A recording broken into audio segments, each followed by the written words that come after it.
Alice Stevenson, and we're here at the Sewall Belmont House for Top of the Morning. We have a great show for you today. Stay with us. On the corner of Constitution Avenue and 2nd Street Northeast, next to the U.S. Capitol, sits the Sewall Belmont House, home of the National Woman's Party.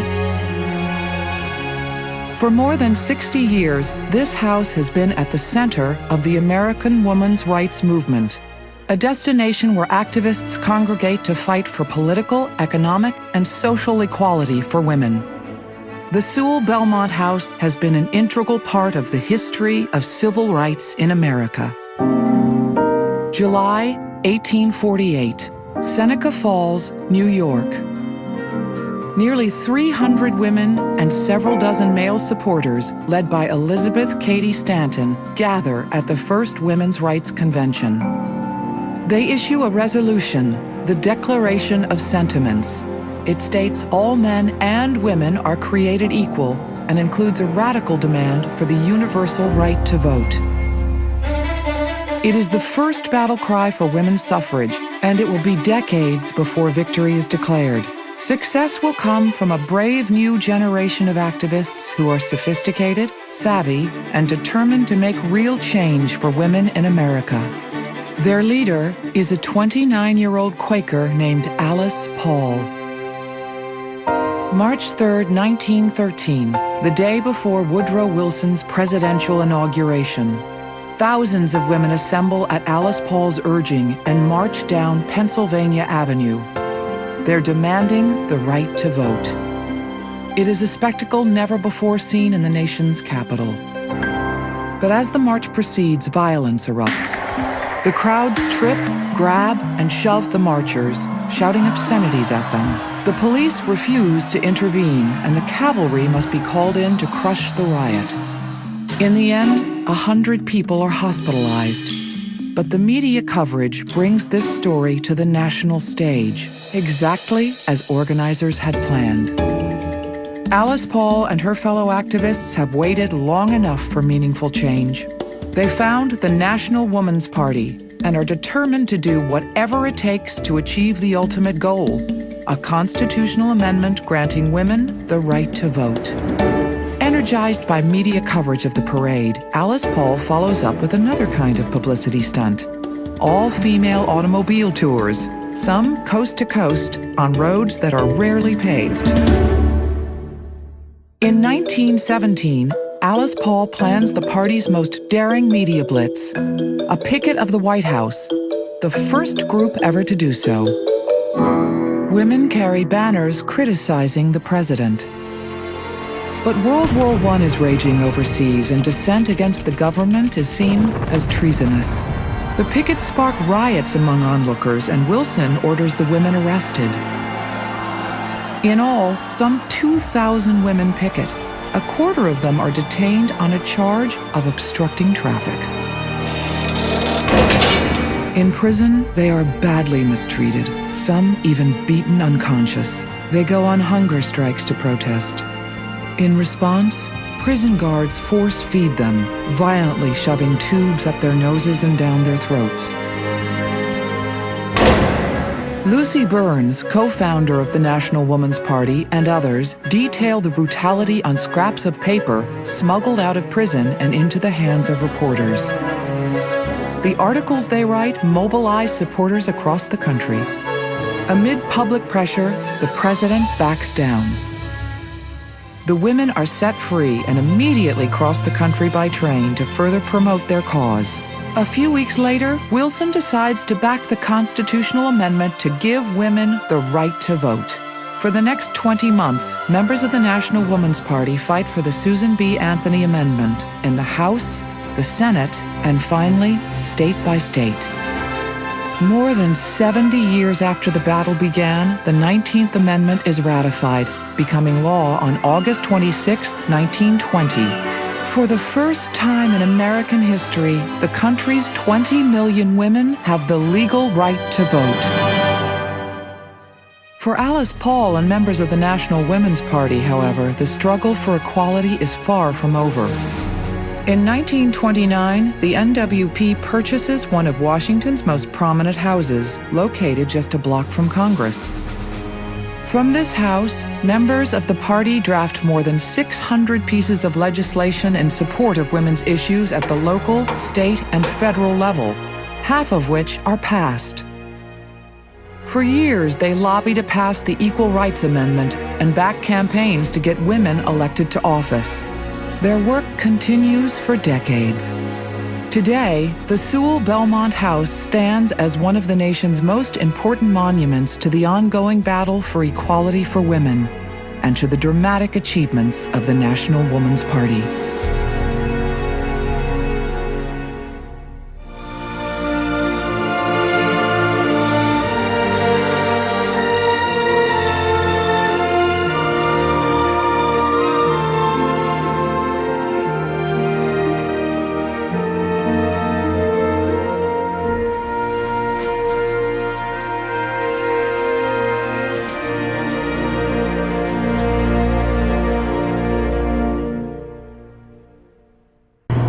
My guest today is Elspeth Kirsch, and she's the collection manager. Collections and facilities manager. Excellent. And what can you tell us about what's going on here at the Sewall Belmont right now? I care for all of the objects within the house, all of the archival material, and I also care for the house itself. So what we've been involved in is this incredibly exciting preservation project. We have been working with the National Park Service. They've been fantastic partners as we repaired this beautiful building. It was built in 1799, so there are some cracks in the plaster. And we have also been working with scholars and academics and people who are just generally interested in women's history to expand the discussion of both historical and contemporary women's issues. How do we get access to the Well, we have a ton of material available on our website, especially through our online collections portal. So if you click on the top of the webpage, you can go to a navigation bar and learn all about our collection. And you can also come visit the museum. We are open for tours. More information about that is available on our website because the tours are scheduled generally Thursday, Friday, and Saturday. And also, we are open for researchers. I spend a lot of my time working with people who are writing their doctoral dissertation or working on books, or people who are researching their great aunt Jenny because they remember that she used to tell them stories about marching in Washington. And often those people will bring their children or grandchildren, and that it makes your heart so full to see these people who are so passionate about history and they bring children to the museum. It's such a living history moment.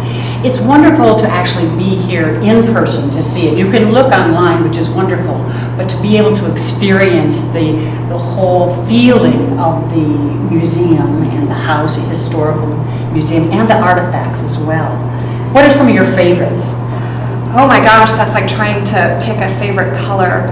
I love the Allender cartoons. The political cartoons of Nina Evans Allender were drawn for the National Woman's Party. Nina was a close personal friend of Alice Paul, and Nina's cartoons are warm, witty, they're sharp, and always, always insightful. They have a commentary on both the political and the social wars of the time. And what was the time frame? Most people don't, think of political cartoons as being more contemporary, but this was back when. Absolutely. Nina started drawing for the NWP in 1916 and continued through 1927. And one of the great jewels of the collections here at Sewall Belmont is a complete collection of Nina's drawings, including the markup in her own hand. It's really brings you so close to history when you see these political cartoons. It does, and there's a very famous mathematical proof that says somewhere in your body is a single atom of oxygen that was part of Caesar's last breath as he said, et tu, Brute, on the steps of the Forum. And I've always thought of that because when people come to this house, it stays with you. It becomes a part of your body, literally. And so as you walk through the house, we have some of the original banner poles that carried the great protest banners of the women's movement. They're on the wall, and we invite our visitors to place their hand where Alice Paul put her hand. And I like to think of it as passing the torch of equality. It's very moving for me. When the first time I came to the Sewall Belmont was so exciting. I walked into the front room and I literally could feel the energy from the women that were there working the telephone banks. Absolutely. And one of our rooms in the historic house is set to look as it would have looked when the NWP lived and worked here. So it has a gizmo that children unfortunately don't recognize. It's a typewriter. It also has a rotary phone and some of the stationery used by the NWP. And it's set in this beautiful room. There's a 12-foot mirror and a gorgeous cut crystal chandelier. The window looks out on the Capitol, but you can feel the energy. You can hear the hum of the typewriter and the whir of the fan, because after all, Washington in the summer is quite warm. Yes, it is. Well, it really calls to anybody who steps into this building, calls out to them to understand and to really appreciate the wonderful heroines that have come before us. And hopefully it'll call to them to be bold and step out. I hope so. Equality has many forms. It's not just about equal pay for equal work or paid family leave. Equality is a rich and complex idea that means so many things. And one of the great pleasures and frankly privileges of my work here at Sewall Belmont is hearing how equality influences the people that come through this door. Because we have women that were part of the street protests in Cairo, Egypt, and we have United States senators, and to know that they have stood in this house, the house where Alice Paul lived and worked for nearly 5 decades, it's a confluence that doesn't exist anywhere else. No, it really doesn't. And Alice Paul was also very big in the peace movement, the international peace movement. She was. Alice Paul was profoundly committed to pacifism. She was born and raised as a Quaker and said often that if men were going to put their hands out in war, women should put their hands out in peace. And as a result of that, actually spent several years in Switzerland working for the World Women's Party that was involved in pacifist activities around World War II and also did important work throughout Central and South America for women's equality. What an amazing woman. Just hearing these stories, it really triggers how important it is to know women's history and to understand the part that women have played all along in the strength of building our community here. Absolutely. Thank you so much. Thank you. We'll be right back.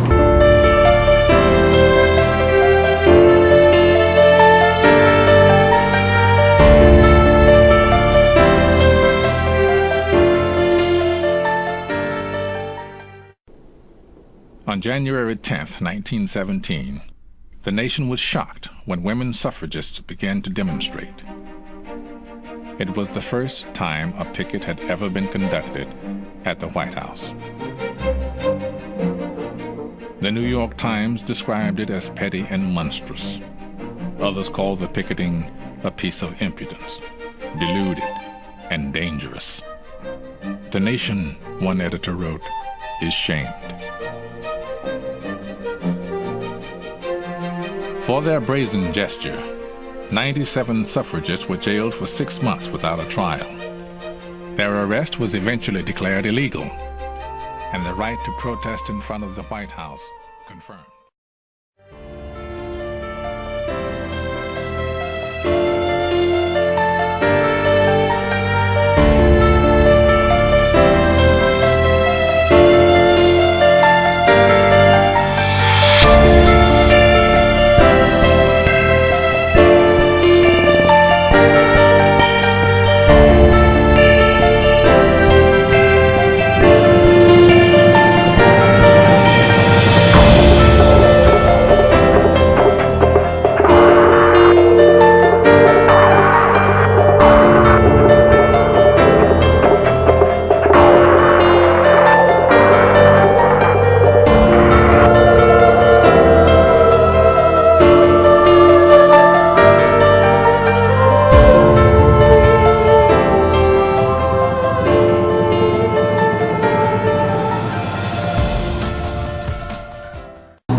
friend of Alice Paul by the name of Inez Milholland. Oh, Inez Milholland Boissevain. She was quite a character. She was from upstate New York, and she was a labor lawyer in the 1910s, which was very unusual. She lived in Greenwich Village alone at a time when women simply did not do that. Of course. And Inez was passionately committed to labor and equality. She was instrumental in organizing the Working Women Need the Vote protest. We actually have one of the banners from that hanging in the house. That's wonderful. And Inez was a really interesting lady. She was one of the most educated women in the country, having a law degree as a woman, and as a woman who put herself through school, was very unusual. She worked in labor, and through her connections to the labor movement, got involved in World War I peace movements. She spent time campaigning in Europe for peace around World War I. While she was there, she met a Dutch poet and anarchist, and they got married. His name was Eugene Boissevain. They moved back to this country, and in 1913, Inez rode at the head of the March 3rd, 1913 parade. And if you can imagine this beautiful woman with flowing dark hair, clad in white, carrying a golden sign on a white horse. The white horse is a famous picture. It is. And so Inez rides at the front of this huge parade of 5,000 women down Pennsylvania Avenue. It must have been spectacular. Completely amazing visual. Absolutely, and that actually was one of Alice Paul's greatest skills. She was masterful at creating and manipulating the visual. She understood how American history regarded Susan B. Anthony and Elizabeth Cady Stanton as the great mothers of American suffrage. And so there is this wonderful photograph of Alice Paul, Alva Belmont, and many other members of the National Woman's Party posing with Susan B. Anthony's desk. And it's a great example of this very conscious manipulation of social media, especially in a time before Facebook or Twitter. Alice mobilized 5,000 people in less than 3 months. It's a remarkable undertaking. Amazing feat. And we'll be right back. Hello, I'm Paige Harrington, Executive Director of the Sewall Belmont House and Museum, and today I want to share my story with you. About 13 years ago, I was a graduate student at the University of San Diego, researching and writing my thesis on female architects of the Progressive Era. I came across a reference to this library, the Florence Bayard Hillis Feminist Library, which is the first feminist library in the nation, and also designed by Elise DuPont. So I called Sewall Belmont, and I asked about getting access to the collection. Unfortunately, I was told that the collection had yet to be cataloged and was so largely inaccessible that unless I was able to fly across the country and physically search through the boxes, they wouldn't be able to help me. At that point, I made the difficult decision to cut that chapter out of my thesis. Fast forward to today, where extensive renovations have allowed us to bring this glorious library back to life. Our dedicated staff and interns work hard every day to share the collection with researchers from around the world.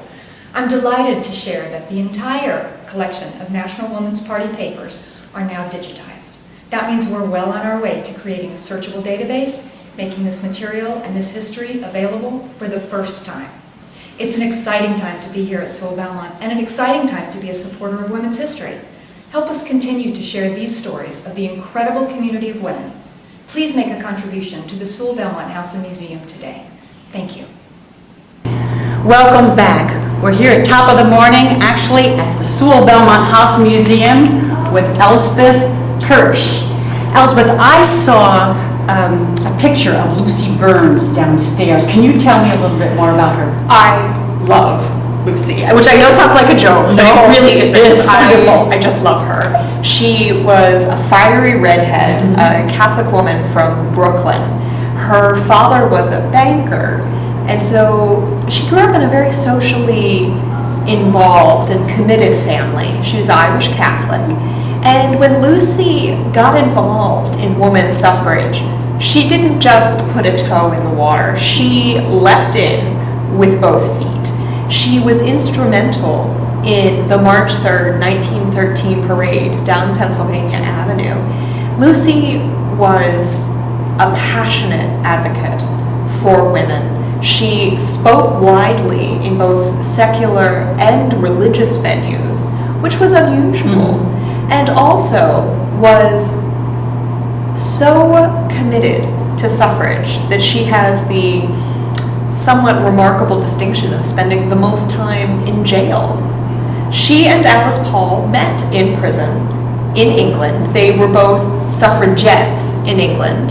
While they were in America, they were called suffragists. It's an important distinction. It certainly is. And while they were in England, they both spent time in Holloway Jail, which is a Victorian Gothic prison. It is just as delightful as you can imagine. So when they came back to the United States, Alice and Lucy teamed up to radicalize the National American Women's Suffrage Association. They wanted to use the ideas that were popularized by Sylvia and Emmeline Pankhurst to hold the party in power responsible for women's political limits. And so Lucy and Alice created, basically from whole cloth, this activist organization that departed from the state-by-state legislative agenda of NASA. So their work with the National Woman's Party pushed for a federal amendment for suffrage. NASA was the National American Women's Suffrage Association. It was led by Carrie Chapman Catt and Harriet More Stanton Flash. conservative. Well, I hate to call them conservative since they were certainly very radical for their time.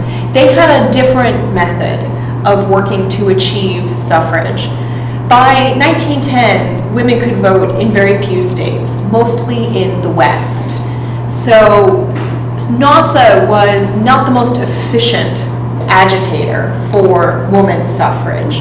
They had been working state by state, whereas the National Woman's Party wanted to lean directly on Washington. So it's not an accident that their first headquarters was 500 feet from the White House.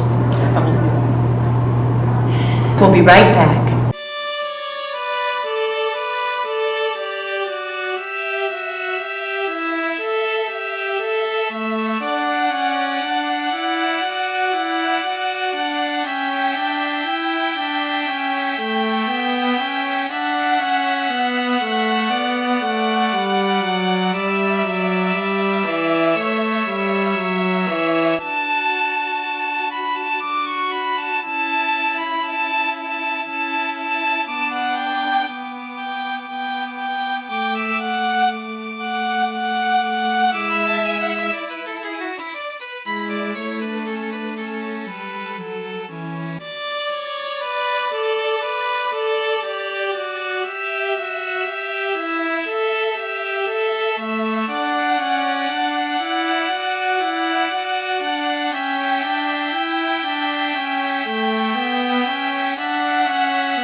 Welcome back to Top of the Morning. My guest now is Beth Harpham. Can you share with me a little bit about what women's equality was in your lifetime? Because you were talking about how opportunities came to you and your family more readily, or? Well, I was born in 1950, and I grew up in a family with 3 girls and 1 boy, and there was never any difference between how all of us were raised, and our parents believed that we could do anything that we wanted to do, anything. And in fact, my father's mother, who was born in the 1880s, grew up in Massachusetts, but actually spent much of her youth learning opera and traveling back and forth across the Atlantic with her mother to become an opera singer. And she pursued that career for over 20 years. So my father had the same kind of an upbringing, and he just brought his daughters along with him. And my mother is quite unique too, because she was born in 1924, to a very poor immigrant family. Her father died, her mother died. She ended up in an orphanage with her sister. And the tales that she tells are quite unbelievable about privation. But in fact, she went on to Pace College. She put herself through school. She graduated. She decided that she wanted to do something with her life. She went to Iceland for a year. Just picked up and left. It's fascinating. It is very, very fascinating. And then she came back and became an airline stewardess. And then, unfortunately, she did leave that. She became the assistant to the editor of the New Yorker at the time, and had to leave when she became pregnant with me because women could not work there if they were pregnant. Of course, that's what happened. That's what happened. Beth, I understand that your daughter was part of this event today. Can you explain a little bit? She was. She is the manager of the collection and the institution here, and she helped bring this event together. I'm very, very proud of her. As you should be. As I should be. Thank you, Beth. You are most welcome. We'll be right back.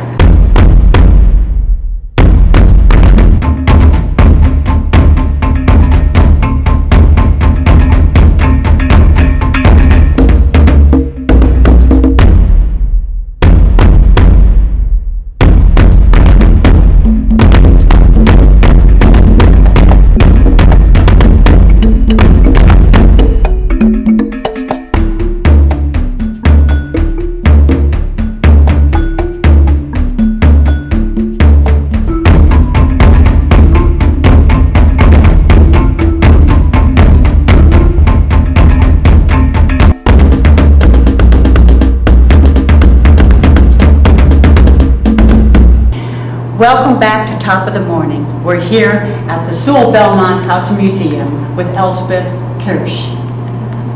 What else can you tell us? What would you like to tell us about how we can become involved with the Sewall Belmont? Well, the Sewall Belmont House is open for tours on Thursday, Friday, and Saturday at 11, 1, and 3. We invite people to visit our website, www.sewallbelmont, SEWALLBELMONT.org for more information. And people often rent the museum for weddings or events. We have a very large garden right in the center of Washington, D.C. And it's a lovely space. We're a block from the Capitol. It's beautiful and green. It's a wonderful museum, and thank you so much for the tour and all of the artifacts we were able to see. Oh, thank you. It was my pleasure. That's it for today from Top of the Morning.